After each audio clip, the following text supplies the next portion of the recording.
والسلام على خاتم النبيين أما بعد فأعوذ بالله من الشيطان الرجيم بسم الله الرحمن الرحيم الصلاة والسلام عليك يا رسول الله وعلى آلك وأصحابك يا حبيب الله الصلاة والسلام عليك يا نبي الله وعلى آلك وأصحابك يا نور الله.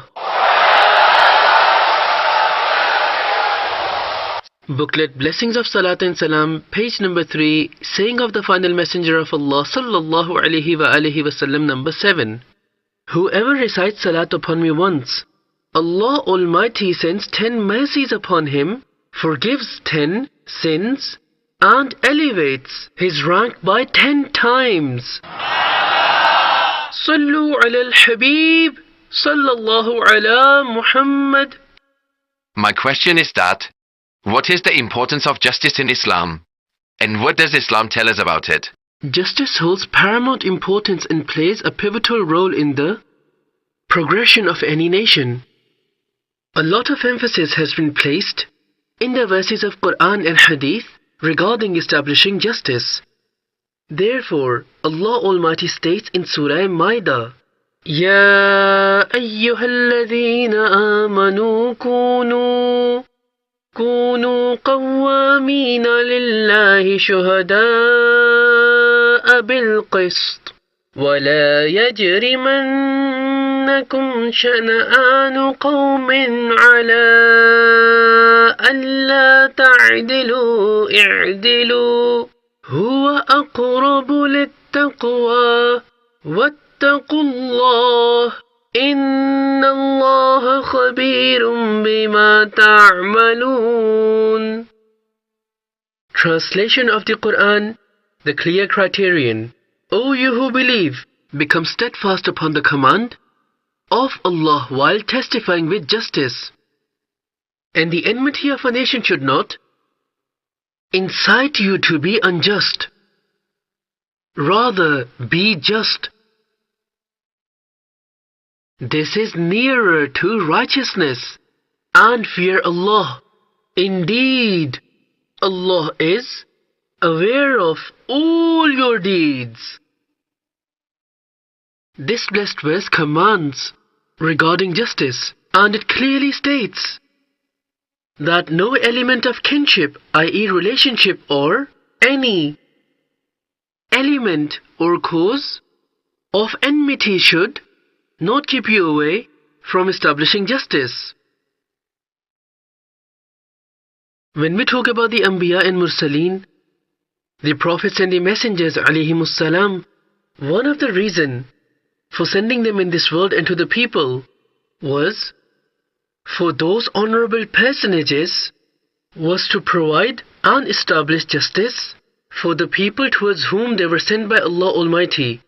Therefore, it has been stated in the Holy Quran, لَقَدْ أَرْسَلْنَا رُسُلَنَا بِالْبَيِّنَاتِ وَأَنزَلْنَا مَعَهُمُ الْكِتَابَ وَالْمِيزَانَ لِيَقُومَ النَّاسُ بِالْقِسْطِ. Translation from Quran, the clear criterion. Indeed, we have sent our messengers with clear proofs, and we sent down with them the book and the scales that people would stand with justice. And whilst warning the unjust, it was stated in verse number 45 of Surah Maida, وَمَنْ لَمْ يَحْكُمْ بِمَا أَنزَلَ اللَّهُ فَأُولَئِكَ هُمُ الظَّالِمُونَ. Translation of Quran, the clear criterion. And whosoever does not judge according to that which Allah revealed, then those very people are oppressors. Thus, the Holy Quran encourages us to establish justice. In fact, it emphasizes us to do so. and those who do not do so have been declared as the disobedient. We should establish justice, and we should be just in every matter of ours, even to the extent that we ought to be just in even loving our children. If you kiss one child, then you should kiss the other one as well when they both are together. If you kiss one child multiple times and the other one only once, this could have a negative impact on the latter, as some children are sensitive, and they may think to themselves that my sibling is more beloved to you than me, and this may lead him to the complex of deprivation, and in the future it will give bad results. So we shall make sure that we establish justice in every matter of ours. May Allah give us ability. Sallu ala al-Habib sallallahu ala Muhammad. My question to you is that do small kids also get their pious deeds burnt if they backbite? Do the pious deeds of small children also get burnt if they backbite? The burning of good deeds is in jealousy, as jealousy devours good deeds in such a way as fire devours wood. Right? For backbiting, the case is different, where pious deeds will be given away. Now, if the person who was backbitten, if he comes to know about it, then the rights of people will also get involved. However, remember that every case of backbiting does not comprise of violating the rights of people, but backbiting is a sin. We should refrain from it. Now, these kind of questions should not be asked by the children, otherwise they'll become daring if we mention rulings regarding children. Nevertheless, it is very important to stop children as well from backbiting, as in when they become mature, i.e. baligh, they should already be trained to avoid sins, and the habit of performing pious deeds should be instilled in them. Now, as for children, they are rewarded for their pious deeds. By invoking Allah, Allah, Allah, children can also convey reward. They get the reward, so when reward is attained, it can also be conveyed. If no reward, you can't convey it. And if reward was attained, it can be conveyed as well. So we have to stop children from sins anyway. Don't let them do it, and don't commit it yourself either. Now, if you keep backbiting everyone, not sparing anyone, and say that your child should not backbite, this is very difficult. You see, if an elder person commits backbiting, then he becomes deserving of hell. May Allah make us and our children pious and save us all from sins. Sallu ala al-Habib sallallahu ala Muhammad. আমি মোহাম্মদ হাকিম। আমির আহলে সুন্নতের কাছে আমার একটি প্রশ্ন হলো, আজ থেকে 10 থেকে 12 বছর আগে আমার বাবা খুব অসুস্থ হয়। তখন আমি মনে মনে আল্লাহর কাছে বলি, আল্লাহ আমার হায়াত নিয়ে হলো আমার বাবাকে সুস্থ করে দেন। আমার বাবা আলহামদুলিল্লাহ এখন সুস্থ। এখন আমি কি করতে পারি? এর জন্য আমার এখন কিছু করতে হবে।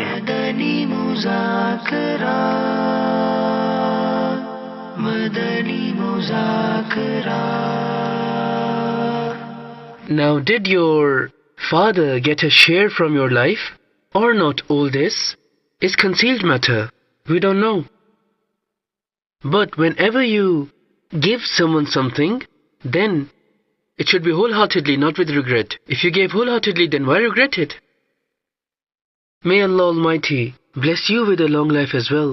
You did all this in the love of your father. What is also observed at times is that the signs of this approach also become apparent. Prophet Adam alayhi salam granted Prophet Dawood alayhi salam some share from his own blessed life. This is a complete hadith. So Dawood alayhi salam did get share from his life.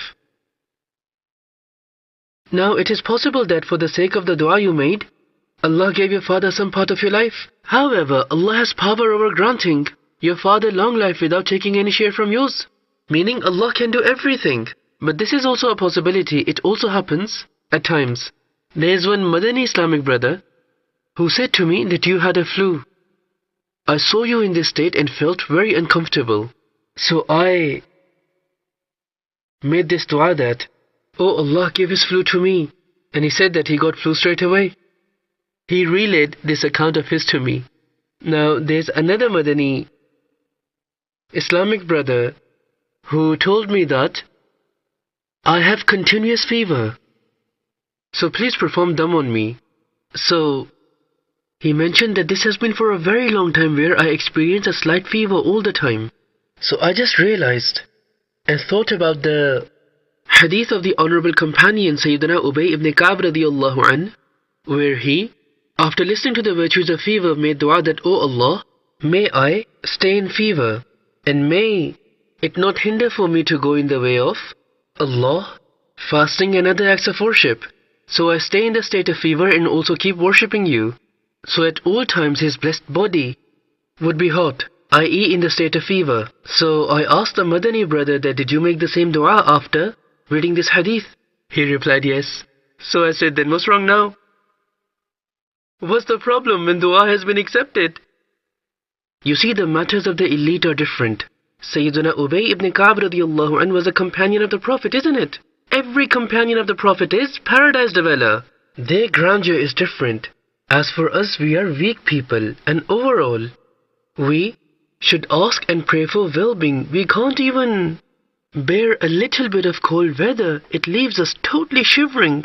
A small heat wave makes us sweat extensively. We can't even bear this. Moreover, Allah Almighty also has power over the fact that He forgives us and wipes our sins away even without any fever. May He be cured from flu without me getting flu. This dua can also be made. May Allah grant well-being. Allahumma inni as'aluka al-mu'afata fi dunya wal-akhirah. This is a beautiful dua mentioned in a blessed hadith, the translation of which is, I ask Allah Almighty for the well-being of this world and the hereafter. In this hadith, it is also mentioned along the lines that, he who made this dua did not make any other dua better than this. This content is found in the hadith. This is the best dua, that we should ask Allah Almighty for the well-being of this world and the hereafter. No du'as like may I fall ill and observe patience. The Prophet ﷺ prohibited one companion from making such dua, just well-being. That's the dua we make. Allahumma inni as'aluka al-mu'afata fi dunya wal-akhirah. The noble elite are different. Sayyidina Umar bin Abdul Aziz radiyallahu anh would not pray to remain safe from the severities of pangs of death. Now the severities of pangs of death are so many. One shock of death is severer than even 1,000 attacks of sword. It is so severe, the severity of death. But these are the matters of the elite. We seek refuge from the severity of pangs of death. I seek refuge because I know I won't be able to bear it. Now you see, we are very, very weak people who can't even save ourselves from sins. We should first do the things that we are meant to do. Avoid sins. Those noble, pure, honorable individuals whose wilaya is proven. If people like us try to become like them, it wouldn't make sense. We should do what we can, and we should seek well-being from Allah subhanahu wa ta'ala. Imam Ahmad bin Hanbal rahmatullah alayhi states, I had memorized the Holy Quran, but later, due to being committed to the science of hadith, I felt weakness in my memorization of Quran. So I prayed to Allah Almighty that, O Allah, grant me the privilege of strengthening my memorization of Quran. But I did not mention the element of well-being in my dua. The result of which was that I did get the ability of strengthening my memorization of Quran, but at the time when I was imprisoned in the jail. Therefore, whenever you ask anything from Allah Almighty, do so for it to be granted with well-being. So well-being should always be sought. On this topic, I just recalled an account. It's mentioned in the books as well, that a person passed away due to being burnt. Someone saw him in dream, asking him, what happened? He replied that my end was on Iman, because I used to supplicate for an end with Iman. But it was said to me that, had you supplicated for Iman with Afiyah, i.e. well-being, meaning death with Iman and well-being, then you wouldn't have died by being burnt. Then you would have faced easy death. Dying by being burnt is more painful than dying of injuries. May Allah not make us experience this. There's more pain in being burnt. Like a minor cut of a knife, you don't even realize it at times. But Even if a small flame comes in contact with body, you feel extreme pain. Isn't it? How painful this burning sensation is. That's why always seek well-being. Like we make dua for end with Iman, which we should. But alongside it, we should also develop the habit of seeking well-being, like, oh Allah, grant us martyrdom in Medina with Iman and well-being. So if we attain well-being as well, we'll be successful, insha'Allah. Sallu ala al-Habib sallallahu ala Muhammad. A question has been posed that if a person cannot perform sajda on the ground, then can he offer salah sitting on a chair? If the person does not possess the power to do sajda, where one case is his muscles, his back or other joints have become so stiff that he cannot go down in sajda, or he can do the sajda but by doing so he gets intense pain and he can't do so. So in this case, it is better for him to sit down as is done in the attahiyat position or in a folded leg position. This is the better way. And if he offers salah on a chair, is still permissible. And now he will do sajda with gestures. Now in some masjids you would see a flat wooden plank right in front of where the chairs are. This is absolutely needless. What's the need of it? Why is it there? Because he's not going to bow down on it and perform sajda, is he? There's no need of the wooden plank. And it will not benefit the salah offering person in any way either.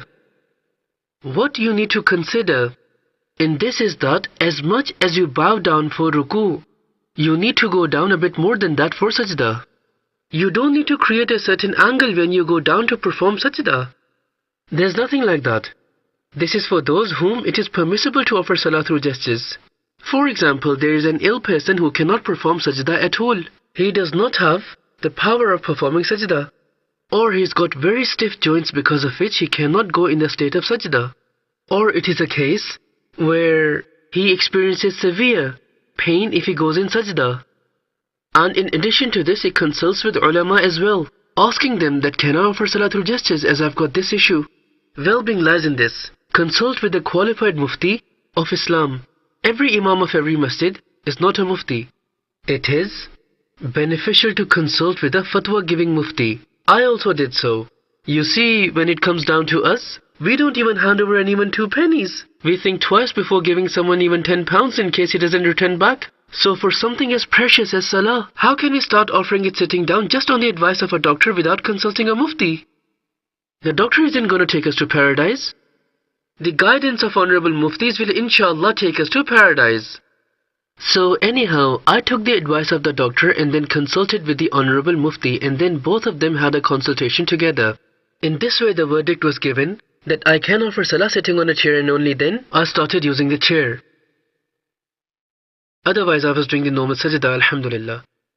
So this is the approach we should adopt. Salah is so precious that it is priceless. If we were to use all the treasures of this world, we would still not be able to buy reward of even one sajda.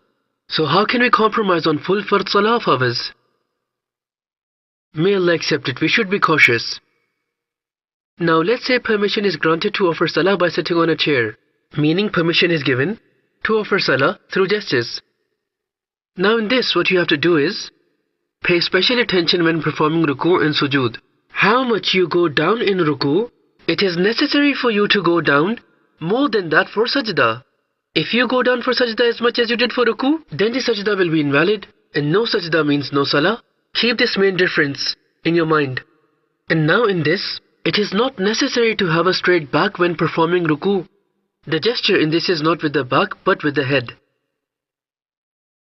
Now for example, one is offering salah through gestures. I will try to talk through the practical method of it whilst explaining how should it be done. And as per my intellect, how do you perform ruku and sujood when offering salah this way, as drawings are not shown in the books. Firstly, let me explain the method of performing ruku. Ruku will be performed with the gesture of head.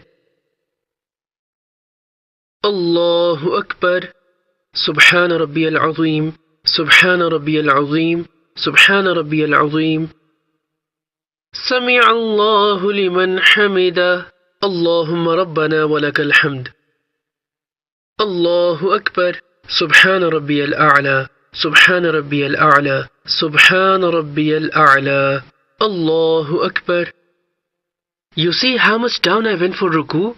For sajda, I went down even more than that. This is how it is done. And as much as I went down is not a requirement.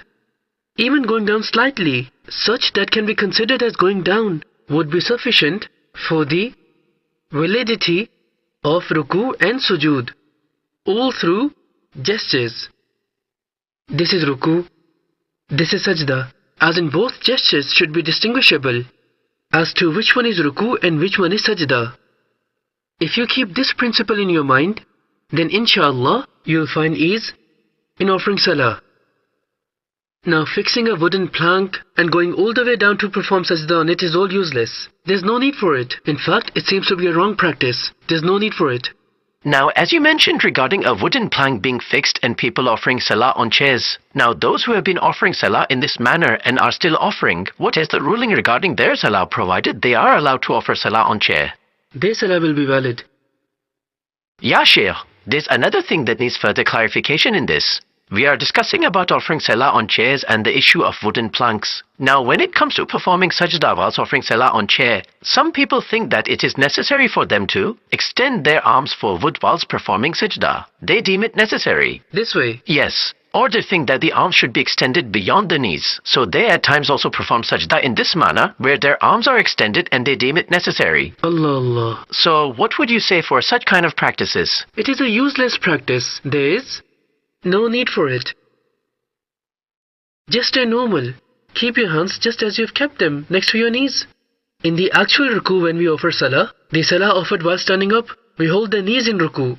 But for sitting down, it doesn't mention anything clearly whether to hold the knees or not, but I've mentioned that earlier anyways.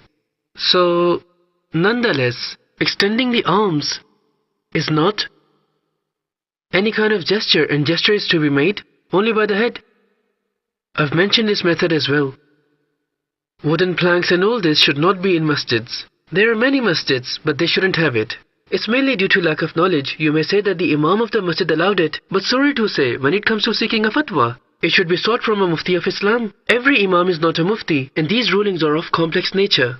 And every scholar is not also qualified enough to resolve all the issues. I'm sorry to say, it should be a mufti of Islam, he who issues a fatwa. And even if there is a mufti but does not give fatwas, he did actually practice for this science and is actually a mufti, or he was, and now he has changed his field. For example, he delivers public lectures now, stays up at the night and sleeps in the day. He is doing very good work, but now it will become difficult for him to resolve complex queries of the fiqh. Because when we talk about this very branch of knowledge, then remember that it will increase as much as we practice it. And as soon as we stop practicing it, we lose grip on it. A mufti ought to keep practicing it. Then, when it comes to resolving the complex matters of fiqh, it is also related to the bestowment of Allah Almighty, as Allah grants so much wisdom to a mufti that he thinks and reflects and consults with his senior muftis and even his own students if need be. When a severely complex issue arises, a mufti doesn't say that it's only me, just me, and no one else. In asking someone smaller than you, there shouldn't be any embarrassment. That is how a true mufti should be. Don't feel any shame. If you make a single mistake deliberately, then you will be ruined in the hereafter. 'Cause major sin, punishment of hell, these are admonitions over mentioning a false ruling. It's not easy. The second Caliph of Islam, leader of believers, Sayyidina Umar bin Khattab radiyallahu anh, was a mujtahid. There's no mujtahid like him in the ummah anymore. He was such a mujtahid that he acquired knowledge directly from the Prophet ﷺ. He was a great mufti and mujtahid. Mujtahid is a rank above mufti, and every mufti is not a mujtahid. All the current day muftis are known as naqil, the narrators. They issue a fatwa in the light of the work and research carried by a mujtahid. So the actual mufti is a mujtahid. So Umar bin Khattab radiyallahu anh was mujtahid, but despite this, if an issue would arise, he radiyallahu anh would gather the Badri Sahaba, those who were in the battle of Badr, and consult with them regarding the robe's issue, saying that this is the issue, what would be its solution. Such humility. Never fully rely on only your own knowledge. in case you end up making a mistake. In this, there's for us to learn from, right? It is edification for us. As in we commonly see a so-called mufti in every household and in our surroundings. They say things like, what do these Maulanas know? Our hair have not turned white just for no reason. We have experience. These Maulanas are very young. What do they know? I'm telling you, I know more than them. These kinds of statements are uttered. So this sort of practice should be avoided. Whenever there's a Shari'i ruling, a layman should never answer. The approach of a layman should be that, please forgive me. Please ask a scholar. Now we have Darul Ifta Ahle Sunnat for our Shari'i guidance. Save their contact details in your phone. You can give that number to whoever. Ask you a question and be free yourself. You know the narration I mentioned earlier regarding the Badri Sahaba, it was Imam Ghazali who has quoted it, to the extent that he has also written that there was a scholar who was elderly, yet he was a scholar. So someone inquired about a Shari'i issue from him, upon which he started to cry. He said to them, you couldn't find anyone other than me. You are giving me such a big responsibility to tell you a Shari'i ruling, lest I make a mistake. Imam Shafi'i rahmatullah alayh says that I was in the company of Imam Malik rahimahullah. I stayed in his company for some time, and I inquired from him, from time to time, 48 rulings of fiqh and sharia. And Imam Malik replied to only 16 of them, and apologized from the rest. That was Imam Malik, who was also a mujtahid, mujtahid mutlaq. And even today you will find millions of followers of Imam Malik all around the world. There are four main and most famous Imams that we have: Imam Abu Hanifa, Imam Ahmad bin Hanbal, Imam Shafi'i, and Imam Malik. That's how cautious they were. And as for us, before the other person even finishes his question, we answer him. Wow, that's amazing, you have so much knowledge. MashaAllah, Subhanallah, that's all what we wanted. Now we are at ease, we're satisfied now. Imam Azam, Abu Hanifa, would not rush in giving an answer. It was his habit. He would listen to the question and ponder upon it. Then he would reply. Giving an instant reply is not a sin, remember. I just mentioned to you the precaution of Imam Azam. If one knows the answer 100% and instantly replies to the question, then it's fine, no problem. It's permissible. In case you now start noting the time of the Honorable Muftis, that how long are they taking to reply to your question. If you do so, there will be no harm to them, but you will be struck with so many harms, as you would fall into the pits of ill opinion and ill assumption. You see, as you just mentioned about replying quickly, I just recalled a narration where there was a person who was also used to replying quickly. This narration is mentioned in books. So people started to criticize him that why do you reply so quickly? So now many people gathered and a great assembly of people gathered, and they all objected to him that why do you reply so quickly? So he asked all of them to raise their hands. So all of them raised their hands. Now, he asked them to look at their fingers, which they all did. He then asked, how many are there? They replied 4. He said, why did you reply so quickly? Yeah, they should have thought about it as well. Why didn't it take time? So, how certain you are regarding having the knowledge of you having 4 fingers on your hand? That's how certain I am regarding the answers of the questions, so I reply quickly. So if there's no objection on you, then why on me? That's amazing, mashallah. The matters of elite are unique. Sallu ala al-Habib sallallahu ala Muhammad.